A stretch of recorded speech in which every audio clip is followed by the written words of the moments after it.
I feel like you have to work for the job that you want, dress for success, dress for the job that you want, but you also work for the one you want. And so that was also my gut, it just led me on this path to be like, put yourself out there. You have got this. This is Work in Progress. I'm your host, Gail Calvert. And yes, I'm a work in progress. Hey guys, have you ever really trusted your gut and decided to do something that maybe seemed a little bit crazy to everybody else? Well, that's what we're going to talk about on today's episode. My guest, Kanika Chadda-Gupta, is a former CNN anchor, digital marketer, mother of 3, and an all-around badass. She's juggling a lot, and she's making decisions guided by her intuition, which she calls mom sense, now that she is a mom of 3 and has a podcast with the same name. Today, Kanika is going to share with us her stories, how she's made decisions guided by her gut, and her honesty and advice really helped me, and I know they will help many of you. So Kanika, thank you for being here, and let's get into it. I use my gut. It is always right. There are often times when I haven't listened to it and I've regretted it, right? And I know we have that in common. But it would be great for our listeners if you could take us back to your early career and where you were headed and what kind of decisions you made along the way that have shaped, your life from a career and family standpoint. Yes, thank you, Gail. I love that we share this in common. I trust my intuition wholeheartedly. It's my North Star. And I always have. And looking back, it's amazing how it's just kind of been there for me through various seasons of my life. And now I call it mom sense, but it was active well before I was a mom. So when I chose to even pursue journalism, that was my first aha moment. I went to Boston University and was doing an international management track because my parents, coming from an immigrant background and, traditional South Asian parents, were like, what are you going to do with your life? Is it engineering? Is it law, medicine? And I thought, well, international management is great. And so I decided to go down that path and absolutely hated it. I wasn't doing well in my business classes, my financial and managerial accounting. And I was like, what am I doing? I'm a straight A student. And that was my first kind of gut reflex to be like, I have to change majors or something. It was too late to make that decision as a junior. And so I took the minor in management and ended up doing international relations and then decided to go to grad school. So I went to University of Miami, pursued a master's degree in broadcast journalism. And I'm so glad I did that. It was a very comprehensive program. And the head of the broadcast department at the School of Communication was Professor Sam Roberts. He was the executive producer to Walter Cronkite for 30 years at CBS. And he is where I learned everything I know. We had a simulated newsroom where we had to wear every single hat. So one day you're out in the field and you're a correspondent or a reporter. Another, you're in studio as an anchor. We were manning the cameras. We were keying in the CGs, the character generators, in the tech or control room. We had to know everything. And it was such a great holistic bird's eye view of what happens in a newsroom. And so, yeah, it was amazing how I was like, nope, I'm going to double down on this calm thing. This is where my strengths are. And my gut told me to do it. That was a big change for you. How did your family react to that? They understood. I think right after I graduated, I did have a job in hand. It was in El Paso, Texas. They needed a morning reporter, which in 6 months would have become the morning anchor of a morning segment similar to the Today Show. And they were like, okay, great. So you're really going to pursue this broadcast news path. I had bigger dreams though.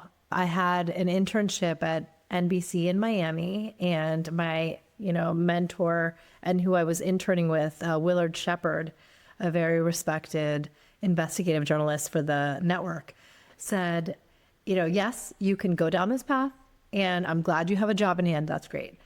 But because you are bilingual and, you go to India often, I would go there every summer to visit family. He said, consider working in an international market where you get to use that as your edge.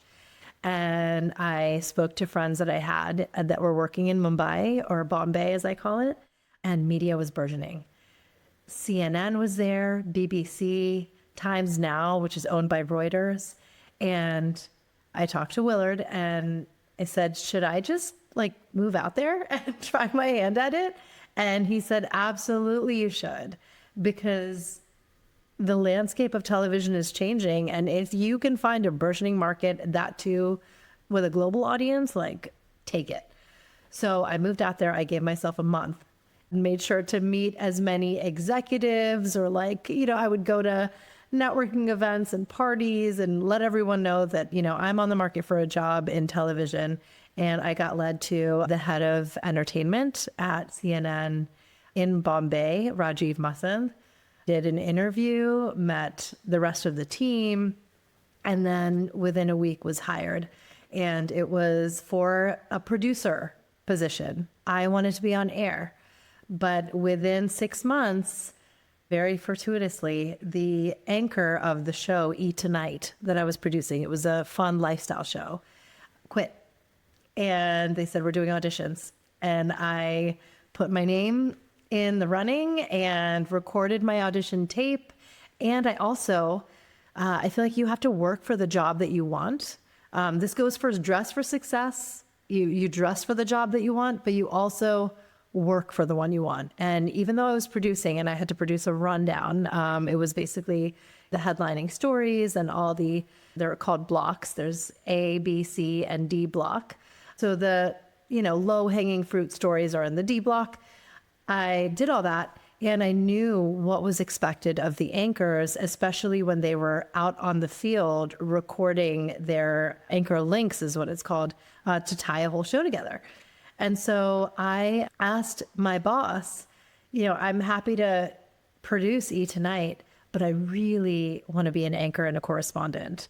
Can I record interviews and go out on the field during hours that aren't my shift? And he said, absolutely. Absolutely. So my shift it started at around 2 p.m. and went till 10 p.m., 10, 11-ish.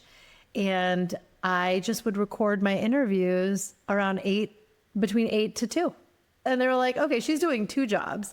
So I already knew what it took to be a correspondent and, out on the field. And then I was already producing the show. So again, it's like I had this leg up where they were like, we choose Kanika to be our new host of Eat Tonight, because she actually knows everything that goes into it, from the front end to the back end and what's going on behind the scenes. And so that was also my gut. It just led me on this path to be like, put yourself out there. You have got this. What's the worst that can happen? They're going to say no, or you didn't get it. And it actually worked out in my favor in the end. So when was the next time that your gut led you to make a decision, maybe slightly irrational by everyone's standards around you? This one has to do with love. I think we kind of downplay it a little bit. It's important to trust your intuition when it comes to all things career. And, we're all ambitious women and people. And so it's like, okay, we get how you want to strive and achieve success. When I was done with my time working for CNN in India, and, as an aside, I covered the gamut of events from the 26/11 terror attacks to Slumdog Millionaire's Oscar wins to just weekly reports on all things fashion, lifestyle. So it was a great, great run that I had. I was talking to a guy I met a few years before I moved to India, and we just started chatting at first on Facebook. It started from birthday posts on a Facebook wall, turned it into email and then Skype. And he and I actually met at a photo shoot. It was a bridal wear photo shoot where I was chosen to be the Indian bride and he was the Indian groom. And so we had these very candid and cute photos that were billboards all over New Jersey. And he said, so when are you moving back stateside? Like, are you planning to just live in Bombay? And I said, no. This is my international experience. I definitely want to move back home at some point. And when I had to decide that, same thing. I just always have kind of flown by the seat of my pants. I was like, okay, I thought, given that I've covered entertainment out here, I should be at a market like LA. And CNN has a bureau in LA. And they also have a bureau in New York. So I was like very torn. I was like, if I'm going to stay in this beat that I'm covering, I should be in LA, but I want to take my chance on love. And he lives in New York. And so I chose New York. And things don't really work out as planned. They were just doing a round of layoffs, and Jeff Zucker was taking over as president. And there was just so much change going on at the network that I didn't have a job in hand this time in New York waiting for me. But I hustled, and I ended up working as the head of programming for a cable network called ZTV. They're a global network. And so I made it work. And, you know, you can't connect the dots going forward. You can only connect them going back. And I'm glad I kind of acquired the skills that I did, because I made the shift from traditional media like television into new media. And this was the path that led me there. Right. You're truly experiencing the change that we're all living through, from TV to cable to streaming to podcasts, over the top. new media. Yes. So good for you. Your gut is sending you in the right direction always. But you didn't stop by meeting the man of your dreams and getting married. Did you think about having children? Did you make a plan? How did that look for you and your husband? Yes. I think being type A, I always knew that I wanted to be a mom. You know, I had two major objectives in life as a young girl. One was to be a television anchor, like Oprah and Connie Chung. And two was to be a mom. And, you know, once I was married, then I was just like full speed ahead, like, okay, got to shift into this role. Let's make this happen. And it took 4 years. And I think that's something that no one really prepares you for. You know, everyone has different issues that they encounter. I had what was called unexplained infertility. And so it just took longer than I wanted. I actually was prescribed on a medicine called Clomid to help with that process. And this is another instance where my gut saved my life. I did the round of Clomid and I did get pregnant, but something was awry. And I came to find out that I was having an ectopic pregnancy. And that is actually when the fetus is growing in one of the fallopian tubes. And my friend, who was actually doing her rotations to become an OB, helped me diagnose that. I called her up in the middle of the night and had shooting pains in my left shoulder and was like, I don't know what's going on. And she asked me for my HCG levels, which, you know, kind of tracks your pregnancy hormone. They were abnormally low. And then the muscle pains, she explained, were actually referral pains from my uterus because it was empty. And, you know, this egg had implanted in the, instead of the uterine lining and the wall, in my fallopian tubes. And just like you're experiencing a heart attack, you feel it in the left side. So I went into my OB the next day to get my routine blood work, and I demanded to get an ultrasound. The nurses, my OB herself at the time, they just poo-pooed me and said, sweetie, it is too soon. You're like 7 weeks along. We don't do an ultrasound at this time. And I said, I'm having an ectopic. I just know it. She said, fine, like, let me squeeze you in. And, you know, took me into a room, did the sonogram, and lo and behold, my uterus was empty. And it showed up on the screen. She was, you know, shocked herself and was like, okay, you're right. We have to treat this. And I went on a few rounds of methotrexate, which is a cancer drug that treats tumors, so any growing mass, and it expelled from the body. I didn't need to get surgery, and it literally saved my life. My gut instinct saved my life. It is incredible how often we hear those stories. I've experienced it myself, not with pregnancy, but where your gut is telling you something and your doctor is not hearing it, and you really have Right. to push and advocate for yourself. And thank goodness you did. Thank you. Yeah. You have two healthy children Yes. 3. now, right? Yeah. Three. Yeah. Yes. This is like goes into manifesting, which I also am a firm believer in. I really do think that if you believe all your desires to be true, they will just present themselves to you. So I actually made a vision board, and on it, I had a picture smack dab in the middle of 2 baby booties that I had cut from a parent's magazine because I was really just in this family planning mode. Lo and behold, a year after the ectopic, they were born January 24th of 2017. And I had the ectopic just the year before. I gave birth to 2 healthy, a boy and a girl, twins. So that photo came true. And then we had our oops baby just a year after that. It's such a blessing and God's gift because we did want to have a big family, and we got that in a year and a half. And so now Christian and Sohana are 8 and Shrey is 6.5. I love that. I am a practicing manifester. Is that even? I'm a work in progress when it comes to manifesting. I love it. I agree. It also I find to be really powerful. I'm practicing with like manifesting one thing at a time. Nice. Nice. I need Yes. to start. I think I can expand. I think maybe I can expand. So there was this one young girl who was explaining what manifesting is. She said that, think of it as you placing an order as you would at a restaurant. And you give the waiter your order. And you're not wondering, like, are they going to forget? Will they come back? Are they going to bring me the wrong thing? I hope they don't bring me the wrong thing.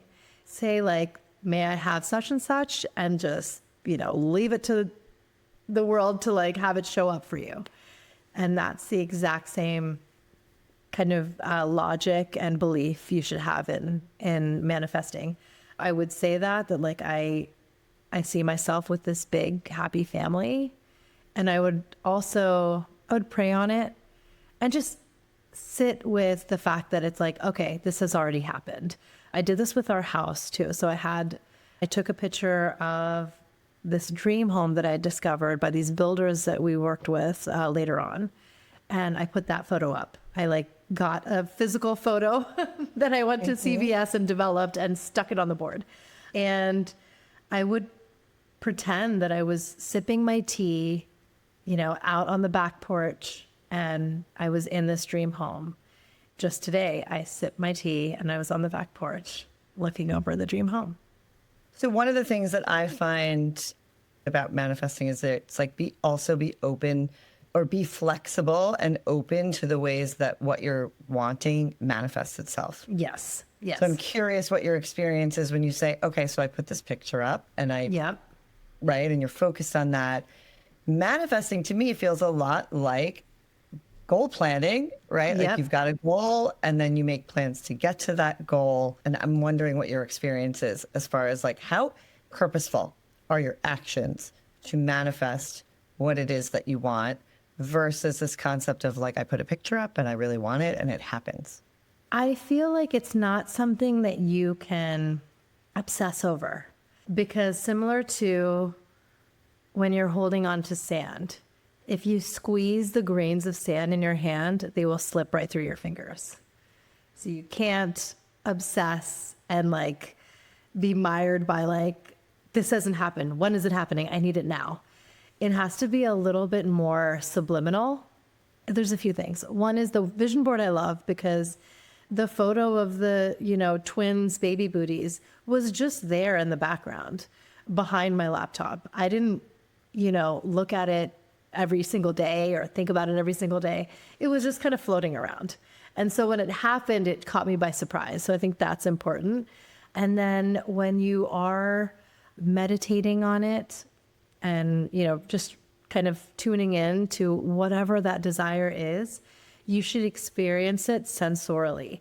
And this is the coolest thing. So make sure that you tap into your five senses and assume that the thing has already happened. So with the home, if you're like, oh my God, I can't wait to move here, and this is the exact home that I want, and I can picture my family there. This is exactly what I did. I had the actual photo on the vision board, then used my senses. So sight, I saw it. I would go to that house or the site where the building was going to happen. So I would see it often enough. I would pretend that I'd hear my kids playing outside, riding bikes, and hear the laughter. I would smell the aroma of the tea that I'd make and pretend again that it's like, I'm on the back porch and this is happening. Touch, same thing. You have the physical photo in front of you. I remember even just going to, when we bought this plot of land, touching the dirt, and I put like some Wish coins into the big plot that was like a hole that was dug up, and made this wish that like, I hope that everything happens as I pray for it to when this house gets built. And then taste, same thing with the tea. It's like I'm just tasting the tea on my lips and I'm just enjoying this day as it passes. And so you take yourself to that moment and just use your visualizing, and if you meditate on it, to take you there and transport you. You can write all this out, write how you're feeling as though it's happened. I love walking the halls of this house, and I just put this frame up, pretend like you're already there. And then you have this deja vu moment, because when I was putting the frames up, I was like, I've been there already. I thought about this. I find that even the process of manifesting and being committed to it has allowed me to be a little more still. And as somebody who's like type A, like you mentioned, like I never sat still. And now I find that those moments, I don't feel guilty about them. I feel that they are necessary and like purposeful. And that leads us right to, how do you handle everything?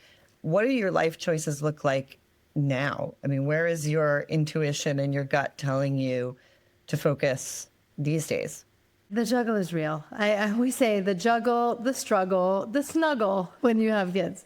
My intuition is telling me to raise the kids the way I wanted to be. And my parents were amazing parents, and they did the best they could with what they had, having immigrated here with literally just hopes and dreams. They were just hoping for the best when they moved from India to the US with me, just 2-year-old me in tow. But I think there were certain things that I culturally would do different. And so my intuition is telling me to talk to my kids more. Like we didn't have open discussions. Like I remember even when I got my period, it wasn't something that I could like talk to my mom much about. I talked to my friends about it more. Forget about sex and all of that. We still don't talk about it. Yeah. That is not, we don't talk about those things. Yeah. Yeah. All our kids are just divine intervention. But yeah, it's just, we just don't go there. But I know that with my kids, I want them to have this safe space with me to talk about everything. One thing that I do with them is I have a journal with each child. And right now, because they're only 8 and 6, the journal consists of short messages, even pictures that we draw each other. But it is just the sweetest thing. And I found this out as I was just scrolling on Instagram. This lady said that she was leading an AA group. And this young girl brought her mom to a meeting. And this organizer was like, wow, I can't believe that this girl feels that close to her mom. Bring her to AA and, just have this open thing with her. So she's like, I got to talk to this mom. So she talked to her after the meeting and was like, oh my goodness, how did you establish this trust with your adolescent daughter? She's like, we kept a journal and we kept it for many years, and we'd write in it back and forth, slip it under their pillow. And she's like, so there are sometimes things that she wrote in there where she poured her heart out that they actually hadn't spoken about in person. I was like, wow, if I can start this little tradition with them now, and even though right now it's like fluff and there's no really heavy topics. When they are adolescents, I'm sure there's going to be many things that feel totally catastrophic. We've all been there, breakups, the heartbreak, friends, all of that. I want them to be able to write it in this like diary we have going back and forth. And so I'm just setting myself up for a closeness that, I didn't really have. Yeah, I love that. You and I have very similar experience with immigrant parents. Oh, yes. Yes. Yeah, I love that. So I have a few fun questions for you. The first one I think I know the answer to. Let's say coffee or tea. Tea. Chai specifically. Tea. That's chai tea. Okay. Is it iced or hot? That's my fave. Hot. Iced or Piping hot. Scalding hot. Okay, excellent. Doesn't matter what season, always hot. Yeah. Over the summer, then I do the iced coffees. I'll go to Dunkin' and get a big iced coffee. Yeah. Awesome. Okay, what is your guilty pleasure? I don't know. Shopping for things I don't need. That I'm just like, ooh, yeah. And I still like going to the mall. That's like, Me I guess, too. the Jersey girl in me. Yeah. Long you don't Island have a girl. reason to be there. Yes. I will find something like, just walk into Banana or walk into one of the carts where they're selling jewelry. It's like, I'll find something I want. Yeah, one of the fun things you have to look forward to. My daughter is 16, so I go to the mall with her, and that's so fun. Oh, that's awesome. We have our routine. Yeah, very fun. That's great. Okay, last one is, what is your favorite app right now? ChatGPT. Same. Oh my God. Yeah. He's my bestie. Yes, exactly. Oh, thank you so much, Kanika. We covered a lot. I would love to have you back because I think there's so much that we didn't even touch on.